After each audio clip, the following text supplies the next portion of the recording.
Then this is a copy of the stormwater detention easement that does have the correct description on there. I just want to reflect that. That's, well, that I think is what follows if you look at the. You know, if you look at the page number, I think I see that, okay, so that Yeah. one doesn't count. So that one, belongs to another. that one The does not. conservation easement, I guess. There is, so there was a conservation easement that was filed along with this, but the conservation easement. To approval of the draft meeting minutes. Conservation Commission special meeting held May 3rd, 2023. Any corrections, omissions, anything on those meetings by anybody? Nope. Okay. And now the next one is Conservation Commission meeting, May 17, 2023. Anything there after review corrections? Then I'll entertain a motion that we approve those minutes. Make that motion. Rick and Ted seconds. Okay. Stormwater detention. Okay. Roman 4, new business, right away, number 1, Fairfield University Dormitory. Council, please come and join us. Yes, we've been using this room for planning and zoning too, so I'm getting used to it. Good evening, everybody. For the record, my name is John Fallon. I'm here representing Fairfield University.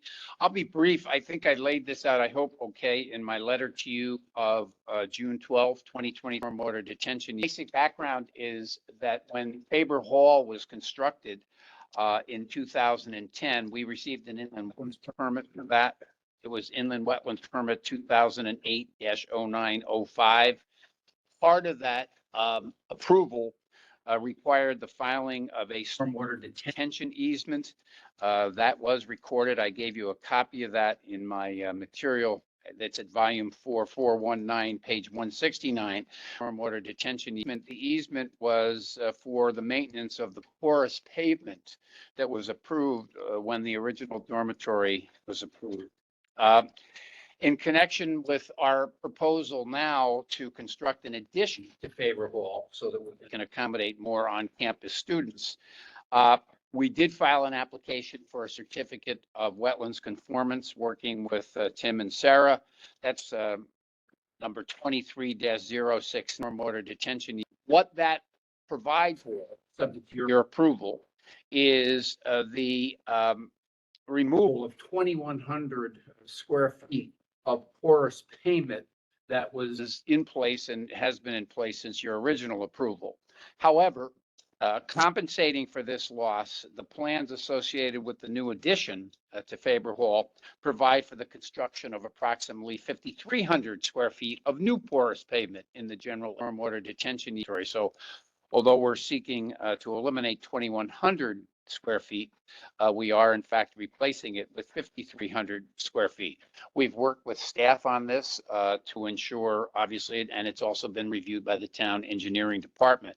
The new porous pavement area will be subject to the same maintenance and other requirements as set forth in the stormwater detention easement that you have and that is already on the record, so that all provisions of the stormwater detention easement shall be applicable to the new porous pavement area. Subject to your approval of this modification, which we're asking for tonight, obviously we'll file an updated map, easement map, and an updated easement to reflect for the town land records the above reference revision. But basically, at the end of the day, we need to build the addition so we can house more students on campus, which is everyone's desire. And to do that, we are trying to accommodate the replacement of 2,100 square feet of porous pavement with the addition of 5,300 square feet, all be covered under the same terms as the existing easement on land records. So thank you, Council. Council, I have a couple questions. Okay. The easement language you gave me is pretty straightforward. It's filing, it says 4419, 169, but legal description you gave us is for conservation. Is that a mistake? No, this is what I got from the record, so I can't really speak to that. I can tell you though, that what we will do is if you approve this change, when we file the new a modified stormwater detention easement, I will take attention to that and make sure that we are having a meets and bounds description that accurately reflects all of the area. Do you have the map that, Sarah, I think. Hang on, this is, Well, you guys are doing that. Mr. Fallon had, done, this is a copy of the stormwater tension easement that does have the correct description on there. I just want to reflect that, That's, well, that I think is what follows if you look at the. You know, if you look at the page number, I think I see that, okay, so that Yeah. one doesn't count. no, So that one, belongs to another. that one does The not. conservation easement, I guess. There another is, question. so there was a conservation easement that was filed along with this, but the conservation easement Doesn't is cover over this in area. here. Sorry.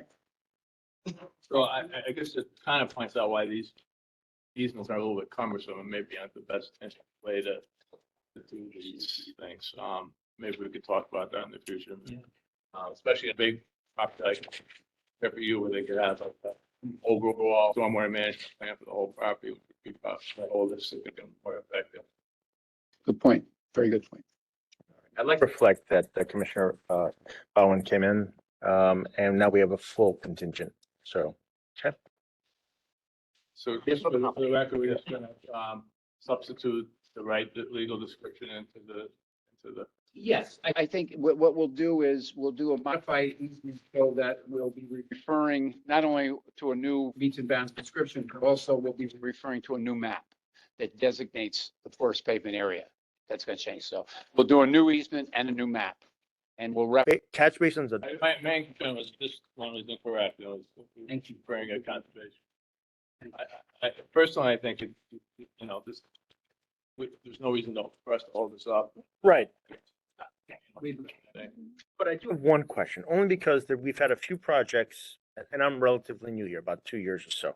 And this is from 2010. So we've had some projects coming from us, in front of us, and say there's going to be maintenance to these pavements, and there's catch basins underneath, and the questions will sand go in there? Who cleans it up? How has Fairfield U dealt with maintenance from 2010 to 2023? I mean, not to brag about a client. Do though, which I like the- paid to do. Right. In this case, it happens to be true. We were sort of in the forefront in Fairfield and to a large extent around the state of Connecticut in terms of the commitment to porous pavement. And Katie Hurley, that's correct. It has an development staff is here, but we carefully monitor programs for maintenance of all that porous pavement. And you can come out and watch. I mean, we have the I vacuum. pick you up on that also. Okay. If you're interested in that, because it's quite an interesting process. But the important thing is, Yeah. as you know, in land use, we've had this debate about porous pavement works if it's maintained. And that is our biggest issue. In this parking lot here, for example, that's correct. It hasn't been around since well over a decade, and it functions extremely well. But it wouldn't if the property owner wasn't committed to a maintenance program that is carefully managed by Katie's department. Thank you very much for that. Sure, because if Because what? porous pavement is gonna work Okay. and do the job that it's supposed to do, In other words, it is being installed because they want it to function. that's correct. It has environmental benefits and it functions very well in terms of drainage and tension as long as it's well maintained. This part you're adding. We like it. 2,000 Yeah, of new porous. We like it so much that having lived with the porous pavement in this lot for over a decade, we're more than doubling it because we think it is not only environmentally sound, but it's very functional. It's actually functional because it never ices up. Correct. Yeah. That's why. I'm a big proponent of it. Wanting it. Right. And I think the town of Fairfield, this commission has always been a strong proponent of it, as has been the engineering department. We tried on the residential side, but we seem to have gotten into some hiccups there. But You need to be able to maintain it and be sure. And of course, that's what the easement is designed to do, to ensure maintenance. Okay. all right, so Tim, do we need to like vote on all this? Is like or is this information? No, it never ices it. Some goes right. Well, good, okay. Keeps raised the issue in the past Okay. about sand, that's why I'm saying. But it's also, you've got to have the equipment to keep it vacuumed. I mean, because without that, then You do. Yeah. I mean, best intention sometimes, I don't want to, you guys, other things, but I've seen in other communities, not in Fairfield, where, let's do porous pavement, but let's say it's a residential and oh, they're gonna set up a homeowners association. Great. So now, 10 years down the road, they don't have the equipment, they're not doing it on a yearly basis, and you don't get the function you should. Okay. All right. Any further questions? But I will make a Motion? motion. So I'll entertain it to approve the modification of the stormwater easement as requested by the applicant. Okay. Would you like to add any requirements upon the applicant for any additional? Yes, the condition is that they're gonna file a new easement and map to describe the alterations in the stormwater. Okay. Anybody second that? Sure. Okay, Peter, all in favor? All right. Thank you. Nice to see you all again. Take care.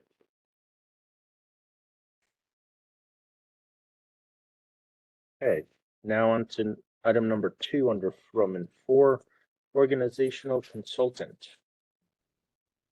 Is that you? That's me. Okay, okay.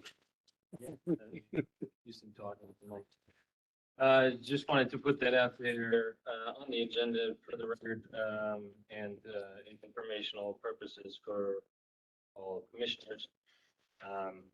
That, I've retained an organizational and scheduling. But within view of the For the department specifically, for the open space crew. With the intention of reorganizing or developing a solid work schedule structure to increase efficiency and just overall organization of necessary functions for open space maintenance. Tom and I met with but within view of the consultant the first go around for just under 3 hours. Went through every open space in our inventory, all the needs, possible needs, and existing needs of each space on an individual basis. So she could get a feel for the needs of space and the needs and capabilities of department staff that manage them. So is this a management consultant or an environmental consultant or a little bit of? but within view of the A strict organization and scheduling consultant, completely independent from anything we do.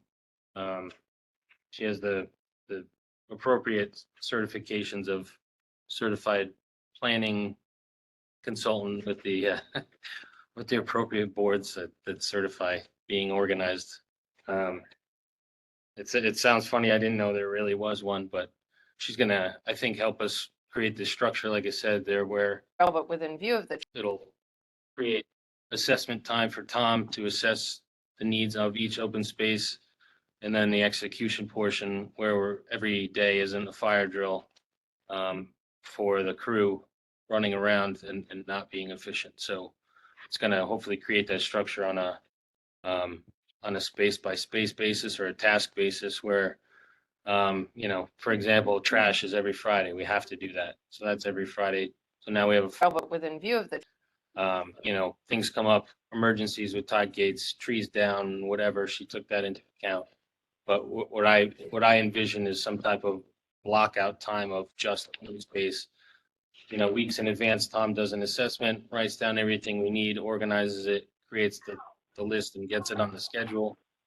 And then you bang out that work in 2 or 3 days in that rotation and don't stray from it. So I think our spaces are but within view of the collected from the past. Trails are unblazed, signs are rotten, fence posts are down, it needs to be organized, and I think this is gonna be helpful, so. Can I ask you a question? You mentioned all those things, but like I said, some of us are relatively new to the board. Are those signs or trails neglected because of budgetary issues, or was it a timing issue? Like, I not mean, getting it onto a, yeah, but within view of the I think that's what it comes down to, okay, in my opinion, is just not too many distractions and not being organized to stay dedicated to what tasks you have to do. okay. From previous regimes of Okay. not being organized. I'll even go so far as to say as the senior member Yeah, here, please. that, that it was just never on the radar. Open space was never a priority. Oh, but within view of the previous conservation director, either that or he just didn't have time.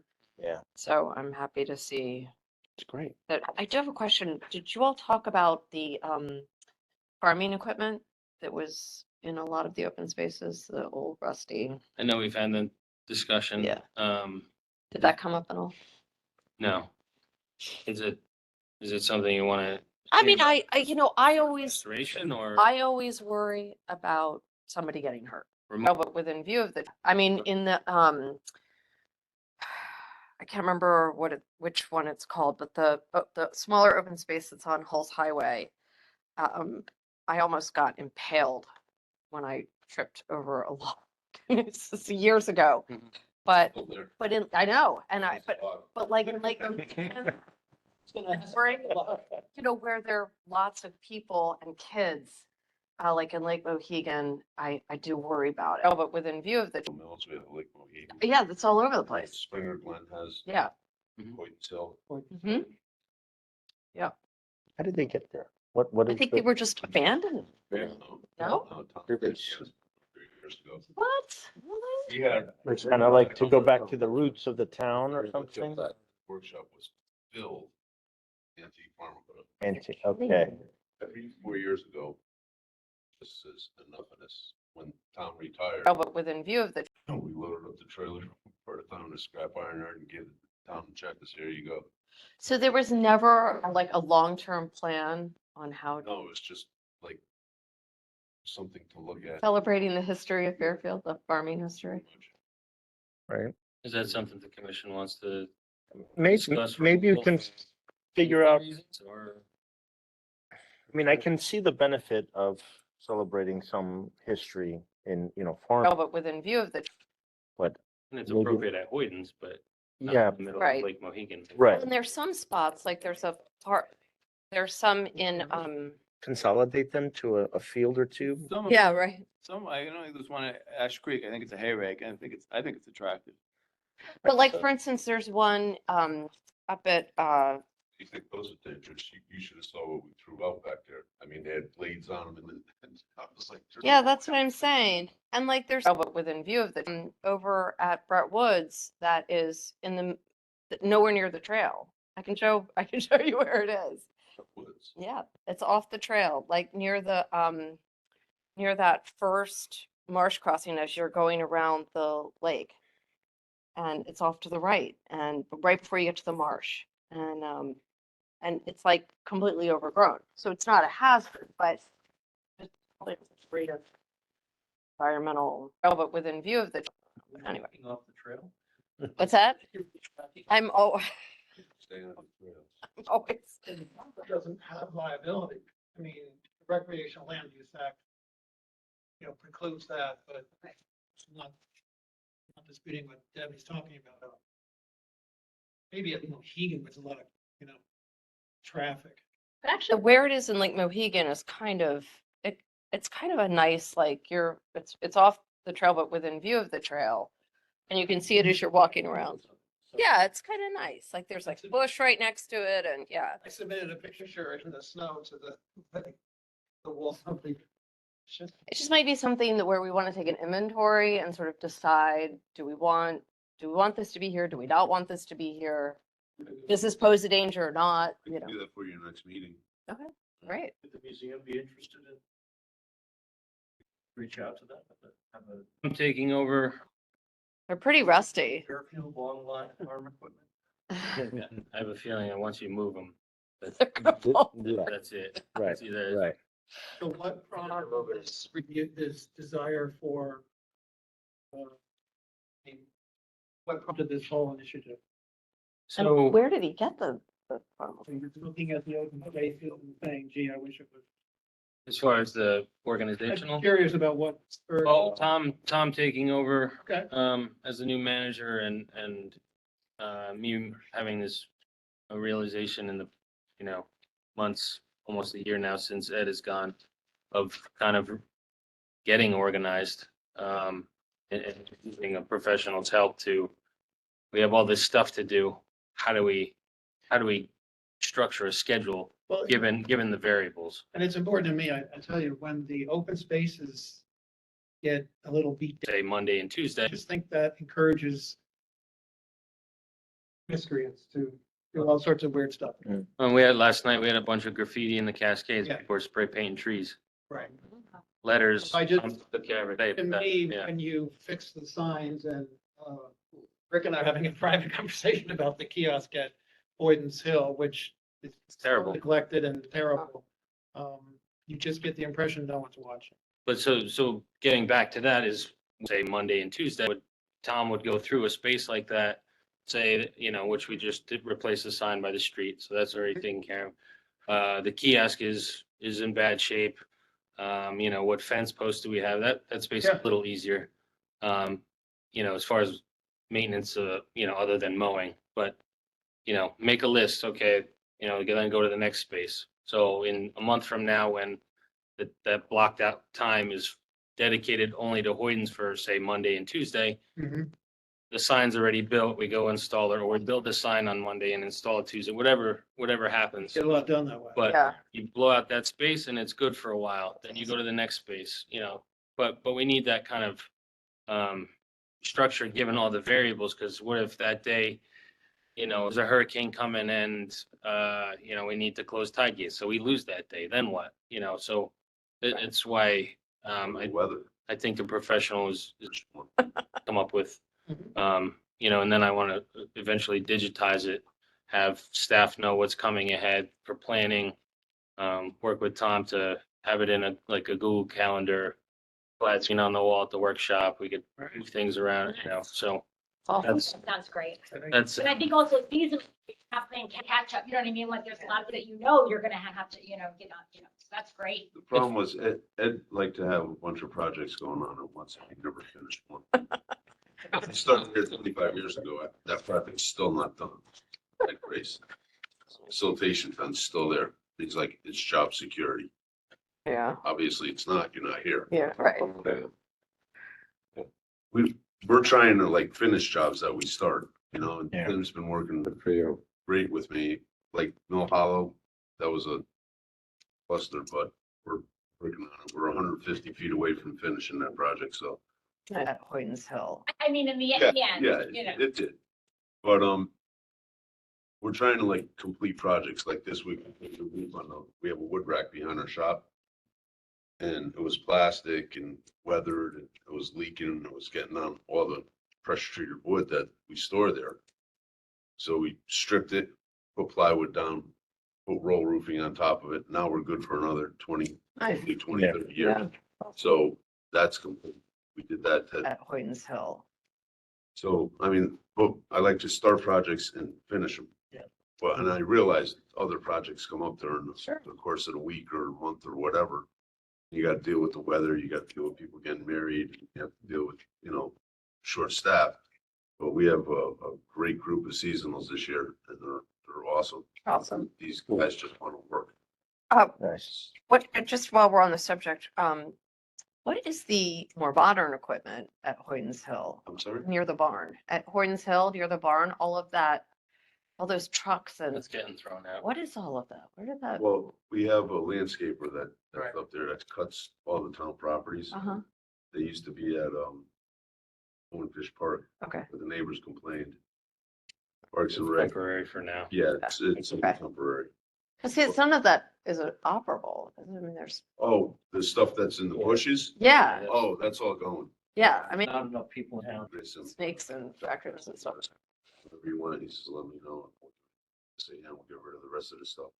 Other departments were dumping stuff there, but without our permission. Drive all crazy. Of course, They got rid of the truck and the snowplow. Well, it's good, Nice. that's why there's a gate.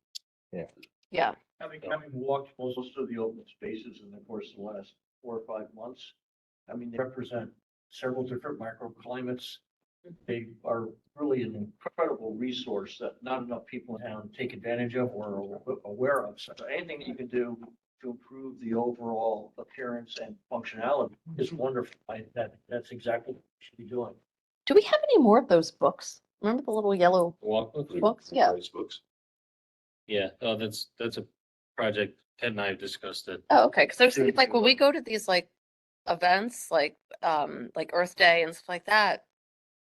Frank used to do that Yeah. already. Yeah, 'cause we could share it with like, Yeah. I think there's a lot of Yeah, this conservation with that. That was. So the master plan is Street start. I know. but I don't think people, I'm I have- forever telling people that Lake Mohegan is not the only place you can take your dog.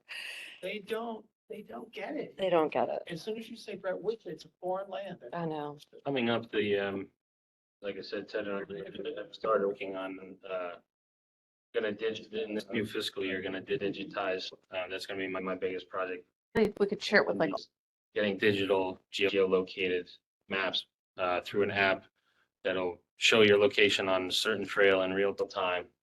And it'll be all reachable through a QR code at the Oh. kiosk, Oh, so, that's cool. that's so cool. That'll be great. Yeah. that's, this, they're great books and because I've read it. And my town has one too, Ridgefield Walkbook. But we gotta get into Yeah. 2024 and, We could share it with like All Trails and other apps. Trail walking apps. the app we were discussing, affords the possibility of a financial donation for the download. So it could be a small revenue stream used for maintenance. Awesome. Oh, that's nice. Yeah, Look at that. $1 or 2 times thousands of users Right. Yeah. could create, Right. a separate fund for, Yeah, Rick and I were having. Space related. I mentioned about dogs. Tom, But everywhere. I appreciate the I never the see that. essays that are. Yeah. I thought it was only But we here. don't stop and read them.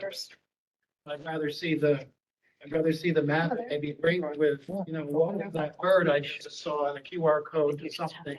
I could think of a lot of different topics that could bring it.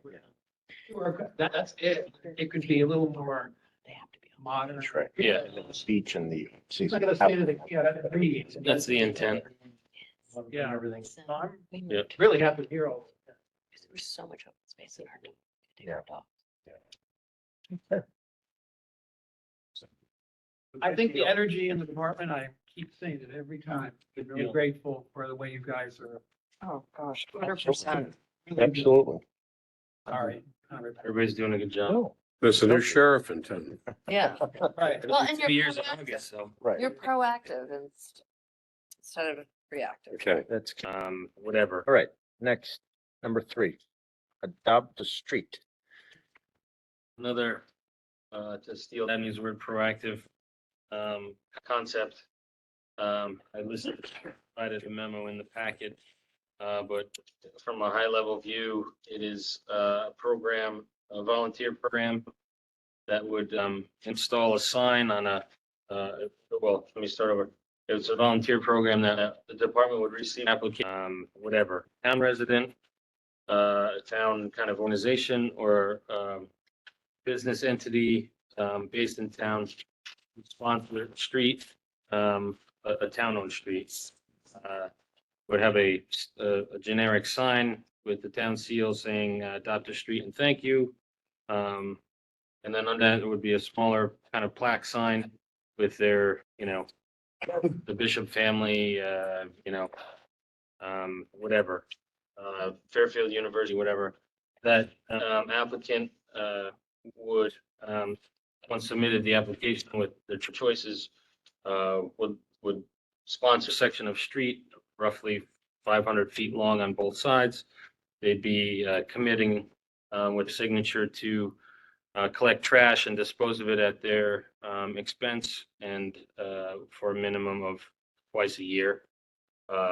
If 2 are inland, and the sign would be funded through the town's fund created by the NIP alcohol money that the town receives for trash.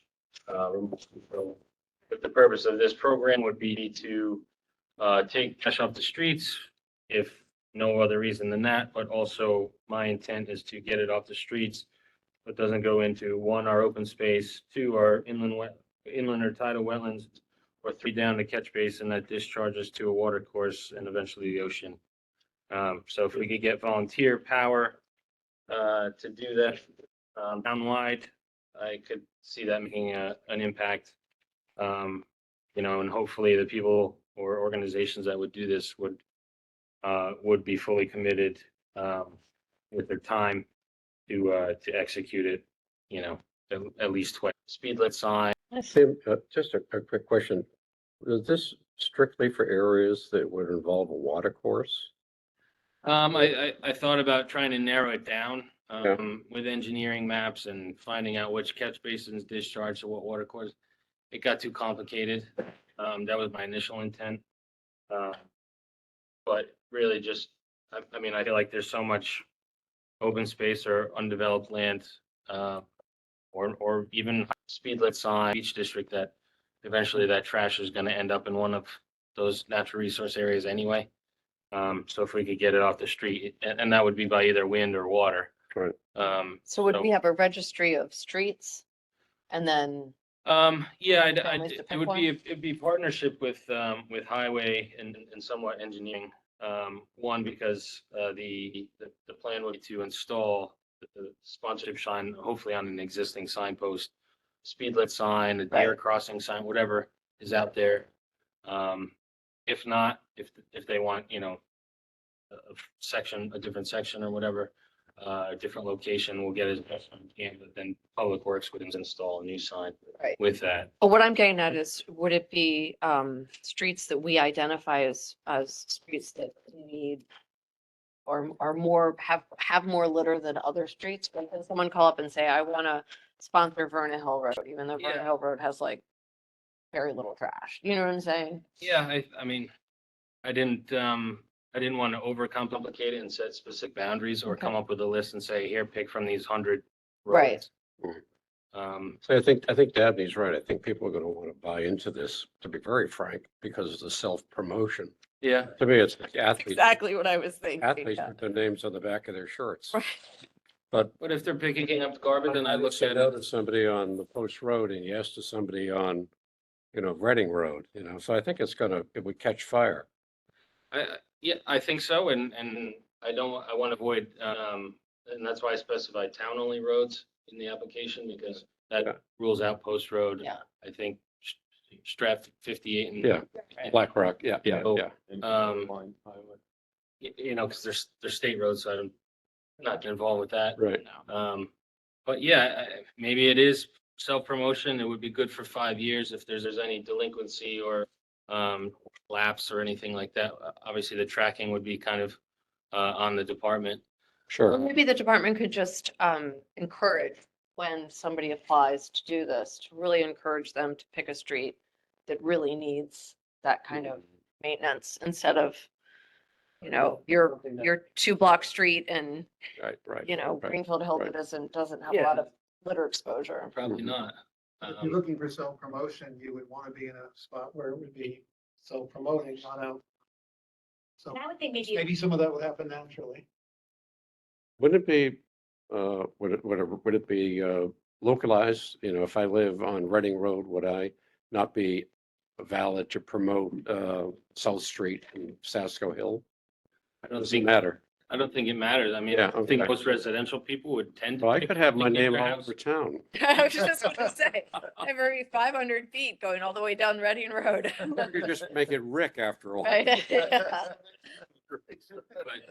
think it's a great idea.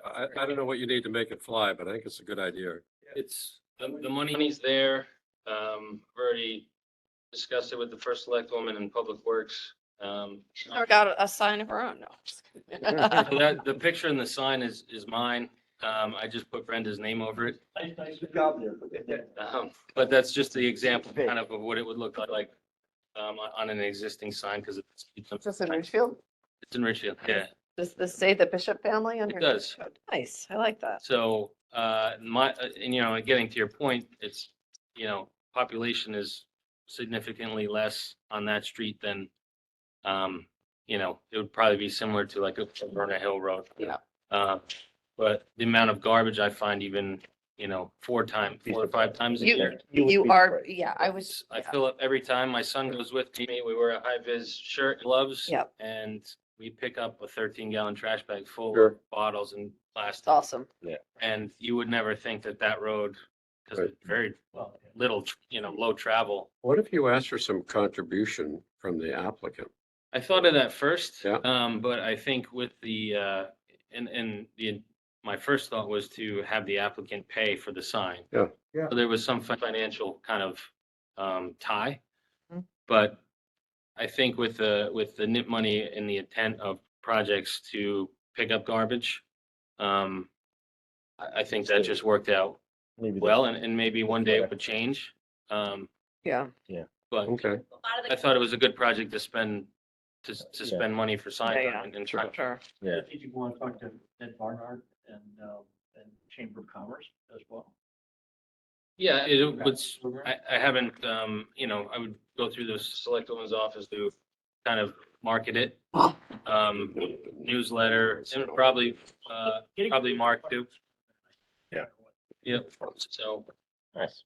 the kids that are walking to school, I think a lot of the parents make that part of their walk to school projects anyway. So I can see that being kind of tied into their, walking to school, I like it because if people are local and they're picking up the trash, somebody starts to throw some trash around, they're gonna go, hey, wait a minute, buddy. Yeah. I'd say there's a lot of trash picker uppers in this town. You know what I mean? Yeah. There are. Yeah. Lots of friends, like Sundays, they bring a trash bag when they go for a walk. Yep. So like, I think that this There's is a lady something doing that, the marina every morning. yeah, Really? That's awesome. Every day, she's down there.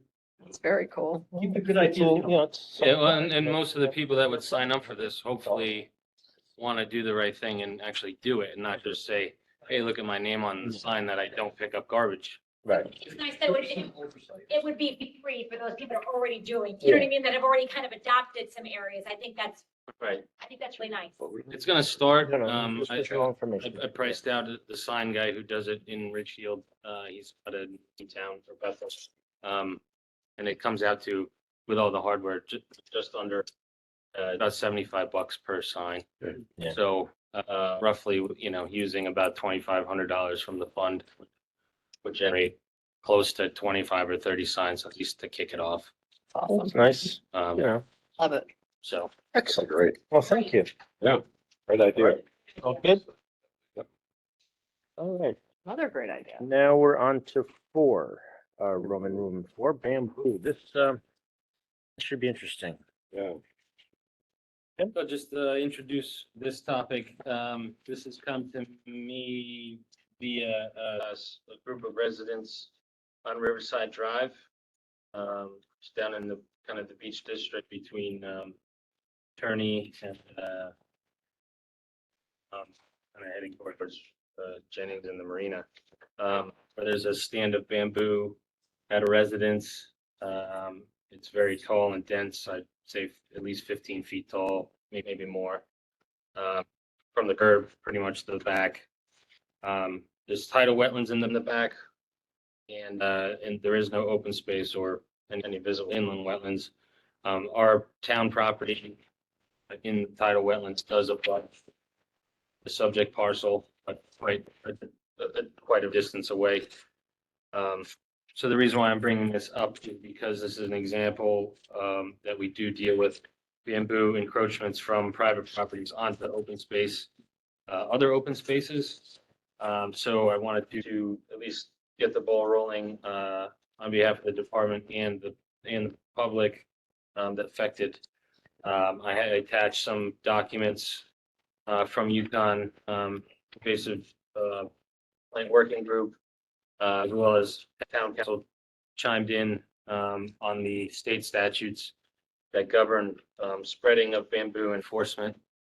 I think it's kind of a difficult situation, at least this case, but in other cases, there may be some possibility that this department, this commission, the Inland Wetland Agency would be involved on open space that's considered a related area. The difficult part, again, is the enforcement.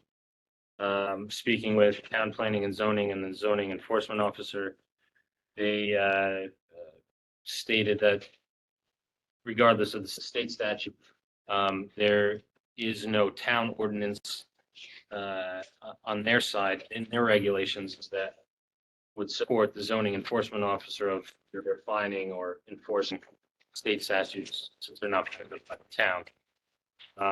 In the provisions of the state, it does what could possibly drag us, the agency and the department as your agent, is that it does afford some potential of the wetlands compliant officer, Sarah, as an enforcement mechanism.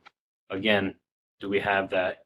I guess is the question. Do we have that authority? If it's not, is in the case of the Riverside Drive, since there are no open space or inland wetlands.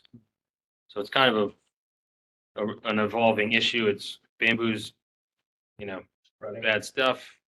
It's encroaching on other properties. And like I said, it's encroached on space, other open spaces. So it is a real issue, but I just wanted to at least So have is the it, discussion here. it's possible that if zoning has taken the position, again, nothing that we can deal with. If we were to say, okay, we want to deal with it, you're saying that we would be giving Sarah or our zoning, I mean, our, Sarah, or Sarah or you, Yeah. the authority to go even outside of our wetlands jurisdiction to deal with bamboo? I guess that's the question, or in the cases of a regulated area that we have regulatory authority over, either via open space or inland wetlands. I think I think we might already be there for the regulated areas, but Yeah. if this is outside of a wetlands Outside, yeah, area, that's the question. In the statute, it specifies that we, CEO or or the WCO, WCO, or the police department. or, right, And that's per town council's suggestion is maybe it has to go that route. I haven't spoken with the police department yet. okay. It's not open basin for Connecticut. Correct. And so, since 2013, does that mean that if it was planted before 2013, like it can get budding a property, it's like that 40 feet? I couldn't figure out. 40? Yeah, but you can't force it over, plantings that were done before 2013. A friend of mine just did this week. So if He it, paid about $3,000 for Trent, put in a physical barrier because she can't stop it from the neighbors. Did it for protective reasons.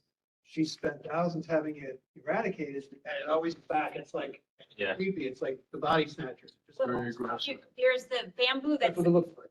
on Verna Hill that's going down into the water course now. From that property, but I would think that stand of bamboo has been there, I mean, probably. That's what I couldn't figure out, like, Yeah, so if it's planted before 2013, like. how would you know that? I'm not, honestly, I'm not even sure that was planted because we've been there for almost 20 years. And I don't remember it being there when we first moved in. I think I would have noticed it, but no one ever planted it. That's what I mean, like, I don't know where it came from. I get just- Who ever say that, who planted it, what year, you know what I mean, like, Yeah. it's gonna be. Does it spread the way other invasives are spread with birds, seeds? Isn't It's it, a rhizome. Horizon? Yeah. That is rhizome. Okay. Yeah. Quite scary. How deep did you have to go to put this They thing? eat 4 inches, Nasty stuff. Yeah. but it runs out and you just can't stop it. But I think this, You'll go over it. I think this Yeah, law yeah, I was think created for residential plantings because people were planting it because it was pretty. Because it was also the Well, screen it's- thing. it's- Screen, yeah, it's, Screen. because it grows so fast. Instead of the cheap screen. Right. And So they it, stop but that. it doesn't stop at a property line, and once you have it, it's like a knotweed, it's really, it's not invasive, but it's aggressive. And you know what, I was looking at the thing and it was saying, so are you not allowed to buy it in the state of Connecticut any longer? Right, so, right, Not supposed You can't to, plant it's all it. at all garden shops. But that's, Question, plants can what's the grow conservation in officer? Connecticut, so it doesn't mean. They're not supposed to. So, thank you, nursery mom. Is Sarah, does she have the power to detain? I was trying to lead them. I don't think so. Okay, I think that's more related to. like somebody, me Like, and and John. pond, yeah. okay. Yeah. what do you think, Tim? I think we need kind of some more legal direction. Yeah, I do, I agree. I think we have to, kind of pick our battles. This is one that we have to pick it, I think it'll be obvious. Yeah. And that's why I was kind of that kind of started it and I wanted to at least yeah, have the discussion. we gotta flush this out more. Is My- Riverside Drive the only real? It's trying to go outside of our wetlands area. Yes, and I'm hearing it from four No. residents. It's I like, encourage them to be present tonight if they wanted to describe their situation, but, Because we have. So do they know the homeowner of origin of this stand? That's our. yeah, and both, I walked parcel of Fine. the adjacent, neighbor to the stand. Jurisdiction, I just- And you can see the shoots coming through the lawn. okay, cool. It's spreading into the marsh. Keep talking. But again, it's tidal. And it's not, it's about 100, maybe 150 feet from our property line in the middle of the marsh. So it's, It's a matter of time. And will Deep get involved because, no.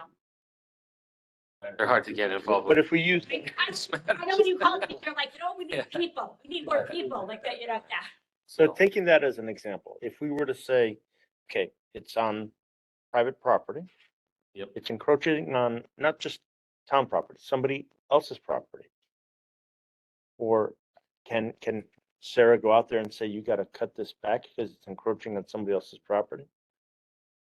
Reading the language, that kind of seems that That's what we Yeah. can do. That's what I would. Give sounds yeah. like, notice, some but- kind of notice. but Yeah. are we backed, are we not, are we backed up by state statute or because our regs that we just, that were just approved June 7th don't, that's wetlands. Right. Yeah. We don't, do we have, I'm not aware of any other Well, I can, regulatory or statutory body within the town that deals with bamboo if, or I, something similar. again, this is just my opinion. It's not a legal thing from any council or anything, but if the statute says you can do it and it doesn't direct you to, because there are statutes that say this will apply if you pass an ordinance. If it doesn't say that and just says shall and you can do it, obviously we'll ask our council because that's the appropriate way to do it.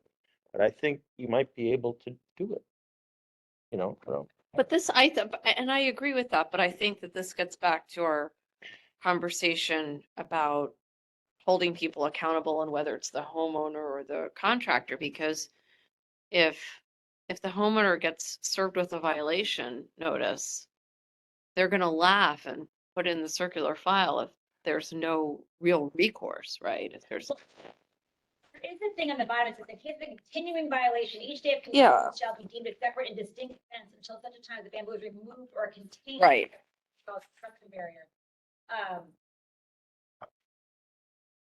And then it says, but the Yeah. provisions of this subsection shall not be deemed to apply to any bamboo planted on or before October 1st, 2013. That's what I put the question Right. mark. I'm like, because then you could say, I bought the house, it was already here. You know what I Right. mean? Like,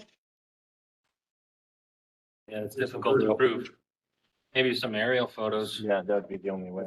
They're the photos and those are great, right? those are great, but they're awful sometimes. It's good. it's not that much. You know what I mean? Of course. Oh, really? I'll show you. I would, Big native stands. I would guess the size and the extent of that stand is more than 10 years old, would be my Really? guess. On Riverside? And there's anybody ever talked to the homeowner about getting rid of it, or they like it? Or not? I've heard from the people, the adjacents and the across the street that there's contention there, so I don't think they've, Did you ever talk to them though? I have not, I no. think it's probably not a good idea, but Yeah. you can always Yeah, ask you don't- people, yeah, it's don't. always nice to ask. And it'd be a huge expense to Yeah. somebody, or being her, if, as a property owner, that most people I don't think are gonna tackle, All right. so, Well, thank you, Tim. thank you. That was illuminating. I like that. All right, now Roman 5, old business, number 1, Salvatore Vassallo, Master Naturalist Program request. Is that Mr. Vassallo is not here. I believe he's away in Italy okay? at this time, but he did, knowing that and knowing there's no meeting next month, he did provide a written narrative. I did walk Springer Glen with him in between our last meeting here and tonight's meeting. We did kind of do a visual survey of Chapel Barberry, various trail locations. And, the his proposal is described packet, but in summary, roughly, removal and controlled experimenting with manual and chemical methods within 15 feet of both sides of a couple different trails in Springer, and see what's most effective for invasive ticket and side effects of tick control. So the issue with that is that he would have to be a licensed individual to use for and I think town would probably may even go beyond that, right? They wouldn't let. It would be in partnership with us. Yeah, as far as So you already the doing that chemical application. in other instances, in other areas. Yeah. So you are. Yeah. So private individuals are using conservation equipment and, No, just under our supervision. Yeah. okay, I Yeah. love that idea though of citizens working with the department. You know, as like land trust, when they Yeah. do an invasive pull, they hand out dabbers. Yeah. to People that are volunteers, that they're dabbing glyphosate. Yeah, but I can't believe they do that. They do that. I know they do it, but you're supposed to have an applicator's license for that. Yeah, you have to have an app, we'd have to have, we have to work under somebody's license. All my guys have it, so. For this particular case, Yes. they would be working under, or he would identify and you guys would do the work. Okay. Right, yeah, that's fine. Yeah, So, and, and for that Japanese barberry, I don't know if they, use that, but the cut and the torch method works really good. Have you ever used that? What's that? The cut the barberry and you torch it for 30 seconds. We never did try that, It really works well. really. Yeah, yeah. so Tim, do you like this proposal? Is this an area that needs attention, It does. It wasn't as extensive as I imagined. right? And some areas had none, obviously other invasives, but he was focused on barberry, because of the benefits of, Right, added tick control. And once this is done, he might want to move on to a different. open Yeah, space. and it would be something he would monitor too, to see, but I like the torch idea. Maybe he would I think he would be open to that in either combination or in lieu of chemicals. Yeah, right. include chemicals. So- That would be good. Can't go out there on his own with chemicals, so. Yeah. And I don't know how you do the torch. I mean, obviously you can't do it any time of year. It'd have to be, low fire hazard time, but.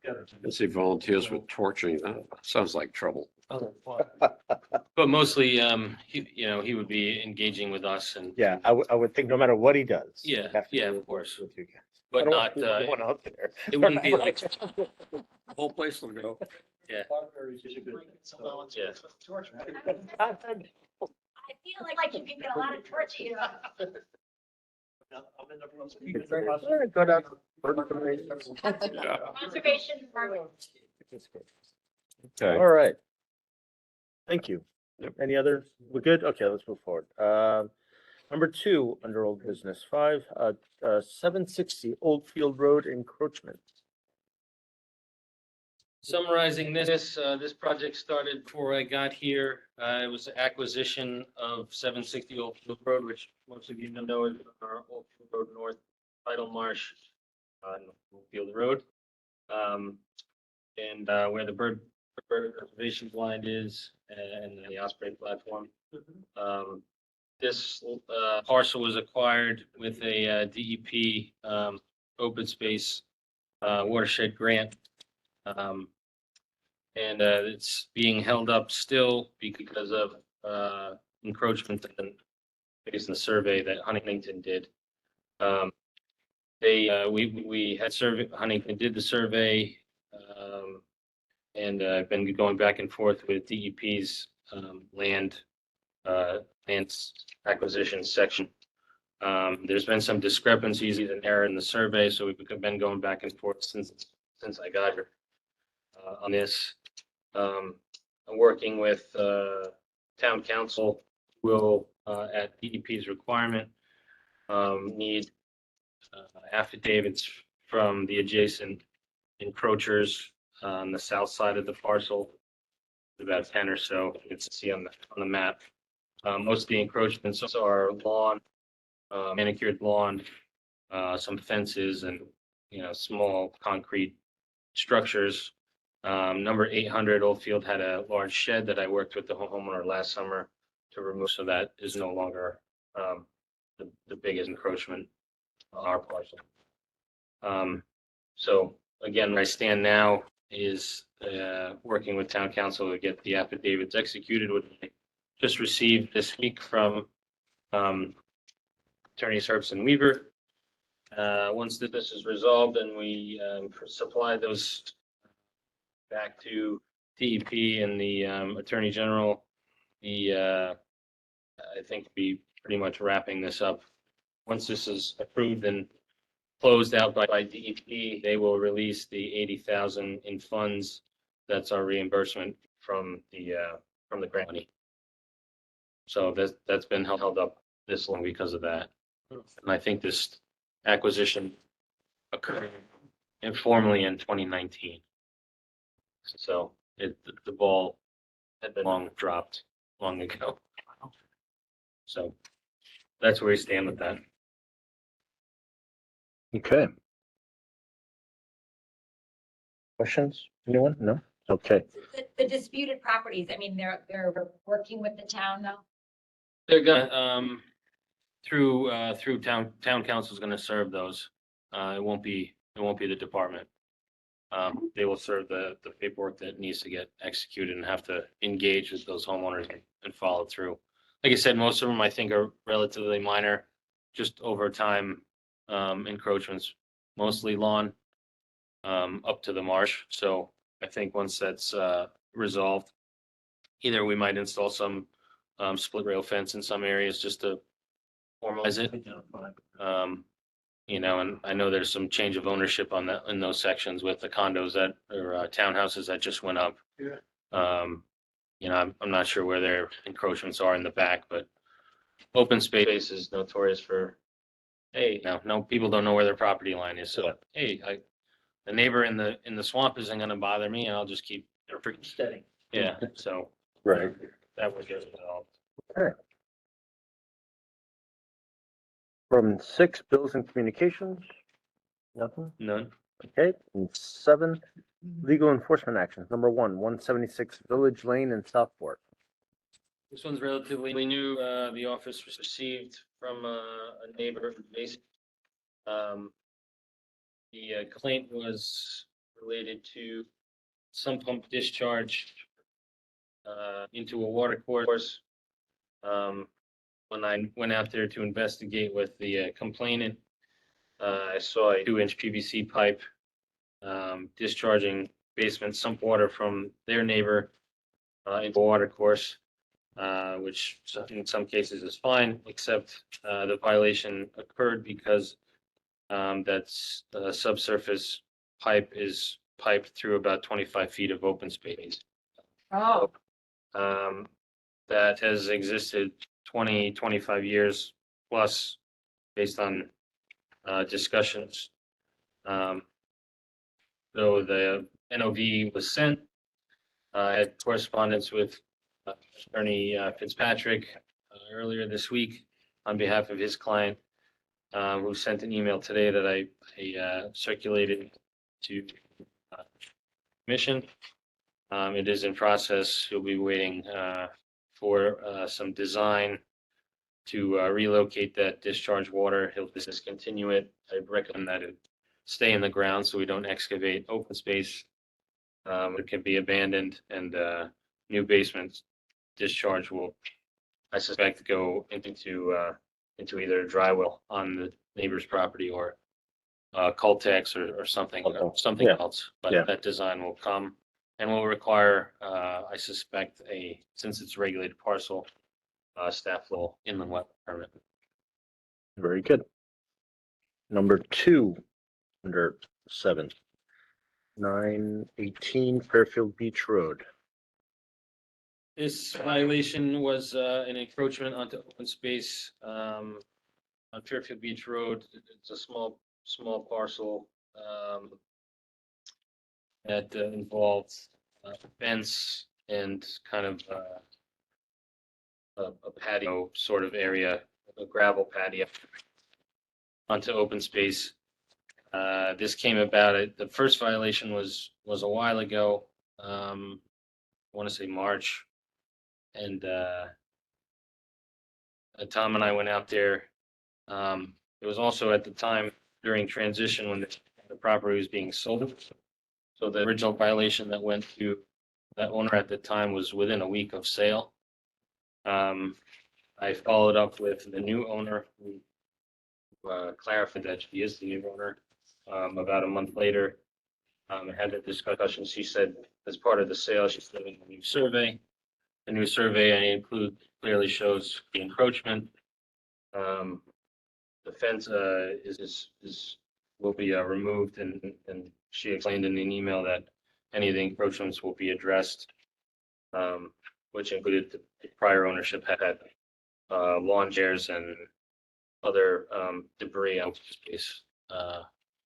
So that's in the process of being resolved. I just wanted the commission to note that. Good. All right. Roman numeral 8, staff reports. Number 1, reports from the Conservation Department. Eagle Scouts projects currently in progress at Mill Hollow, Oldfield Road, North Marsh, and Lake Mohegan.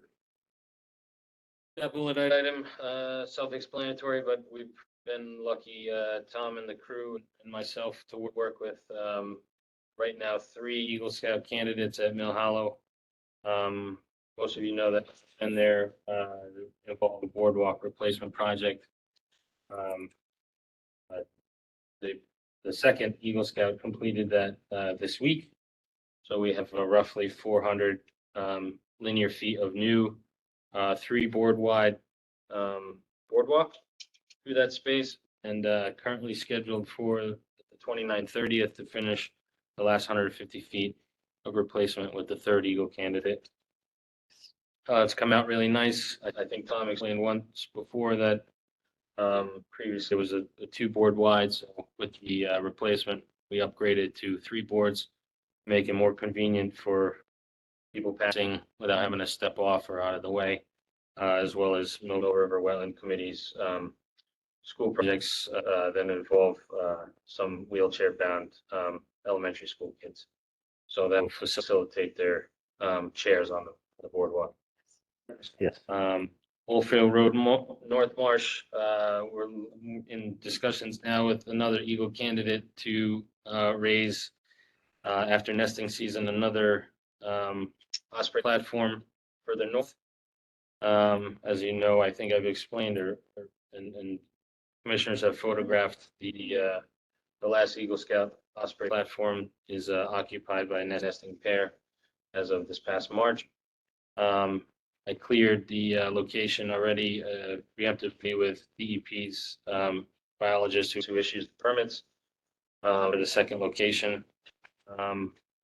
So that one hopefully will roll late summer. And today I sat down with another candidate for some additional boardwalk placement at Lake Mohegan, as well as this coming Saturday, another Eagle Scout candidate who's going to be installing 6x6 trail markers on the red trail, similar to those on the yellow trail that are geolocated with the fire department. In the event that somebody's hurt, they have a marker to state their location. So, Nice. So, nice. All right. And now Girl Scouts, Isabel Toma. Trail reblazing project at Lake Mohegan, Brett Woods, and Springer Glen. Isabel, high school student, approached department with request to blaze trails at those locations. We provided her with all our paint and water and supervision if necessary. I've gone back and forth with her over email. I'm just waiting on the confirmation date. She'll actually go out there and do it. She did it a few years ago at certain locations and wants to do it again. So utilizing the public and the scouts is another great way of keeping up with maintenance, simple maintenance. She doing that on her own or with a group of friends or with her scout group or? On her own. Really? Yep. Oh, well, So It may be with one other scout Sure. or Yeah, okay, I volunteered staff yeah. to go with her, so she's not alone. Conservation area next time you get one volunteering. What's that? Aim them towards the Richardson Conservation Area. That needs some. There's- visiting. Again, there's a lot of, some stuff that, if we could start doing more of this. it'd help. That's nice.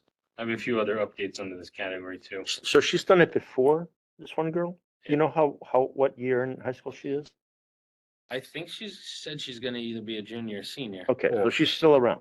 She's still And around. if she does this and it's a second time she does, I'd like to do something, if we can somehow acknowledge her doing that, I think that'd be a good thing to do. You know, I think that's a great opportunity, not for just this one girl or one person. But Tim, if we were to, or commissioners, if we were to have a junior conservationist of the year So, by this group here, Sure, I was the one that said self-promotion, but in this case, it's self-promotion. somebody's coming out, doing it not just once, but twice and likes, and is reaching out the right way and wants to do it. I think they should be recognized. Yeah. You know? Happy to maybe we initiate a But program with reason we the can't plaque do and a that. vote. Yeah, that'd be nice. PR work, Goes right in Brenda's newsletter. Yeah, absolutely, yeah. that's awesome. Girl Scout Sadie Khan had a event at the pavilion and she had Jennifer Leaper. Sure. Yeah, an Eagle Scout is really It's a something. fantastic Maybe award, but they get a Brenda would do reward some for being a pictures, something. Scout. Yeah. Give her a little This young person is doing it certificate and a plaque. not for an award. So, I think to recognize somebody who's Yeah. doing this on their own. The gentleman who's in Italy tonight is doing this so he can promote himself. Yeah, But this young lady, so I think it's something that we all think about, put together some parameters and yeah, have it. Sure. There, excellent. so be it. Let's do it. And then we're doing sidewalks for 176 Village Lane in Southport. Yeah. I have, Oh, I yeah. just have a few other bullets that I Oh, okay, I'm sorry. came in after, and on the sidewalk. In the event to, be efficient with people's, respect people's time, I think because, Attorney Fitzpatrick's involved, I would recommend, since the project's moving forward, not visiting the site, Okay, Okay. well, we don't have to go as a group. You can, unless you want to. yeah, right. Not scheduling a formal walk, Formal walk. Okay, if commission agrees. that's fine. Okay. Three other bullet items under staff report. I met and walked, Hoynes with a farmer who had, goats. Currently working, with risk management and the town's insurance company. He had a question on the certificate of insurance.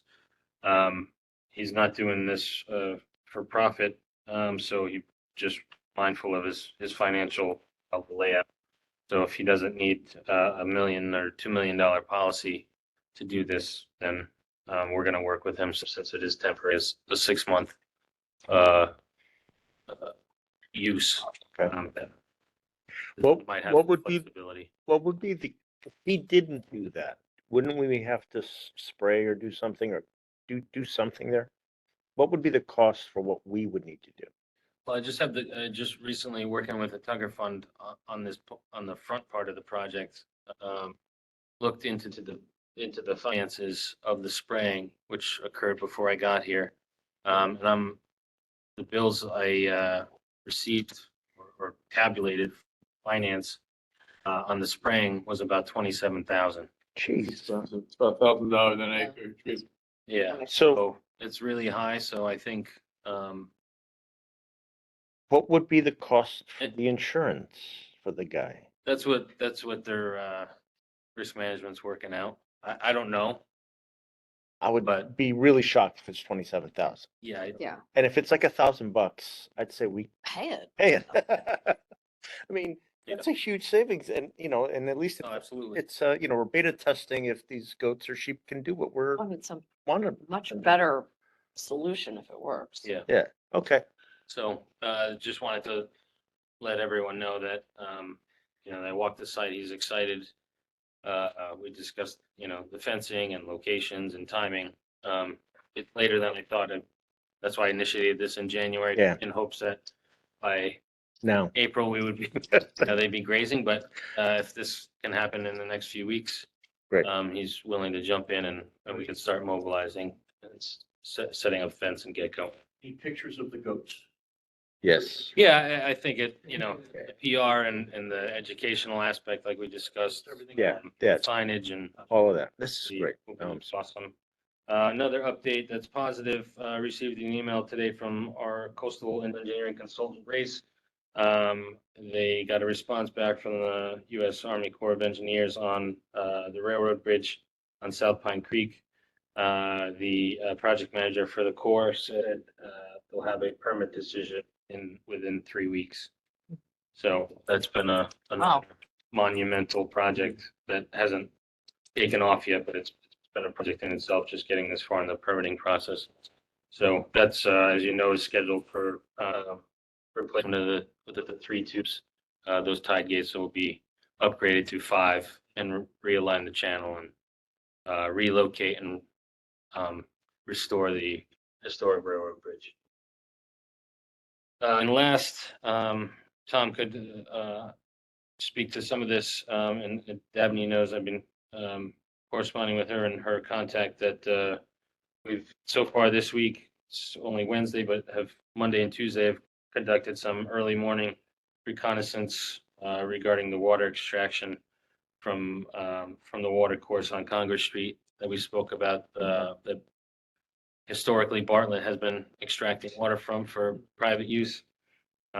Both early mornings for Tom has not yielded any visual evidence, so have anything? Well, I was up there from 7 to 8 yesterday, and this morning I was there from like 20 after 6 until 8. There's no chemical trucks there, and the water seemed to be cleared up in there. But on the upstream side, you can see a little haze on top of the water, so it Yeah. wasn't coming from the mirror, that end of it.